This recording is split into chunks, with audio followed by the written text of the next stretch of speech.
উনি মহা সত্যবাদী ছিলেন। আর এখানে ওই জেনারেশনে যারা জন্মগ্রহণ করেছে তাদেরকে বলা হয় সিদ্দিকী, আর এখানে বলা হচ্ছে সিদ্দিক। আমি সিদ্দিকী বলিনি, আমি বলেছি সিদ্দিক মানে সত্যবাদী। যারা সত্যবাদী তাদেরকে অনুসরণ করা যাবে।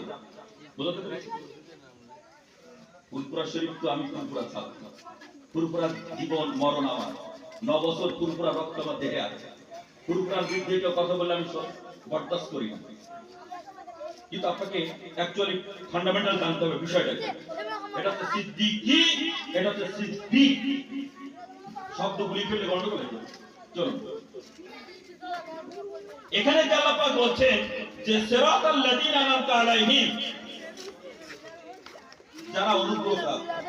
এই 4 কোয়ালিটির সত্তা হচ্ছে অনুগ্রহপ্রাপ্ত। আপনি অনুসরণ করবেন, আপনি সত্যের পথ পাবেন।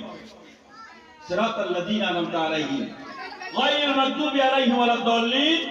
ইহুদি আর খ্রিস্টানদের থেকে, ওদের কৃষ্টি কালচার সংস্কৃতি থেকে আমাদেরকে দূরে থাকতে হবে। এই কথায় বলে আমরা কি বলি? আমিন। হে আল্লাহ কবুল করুন।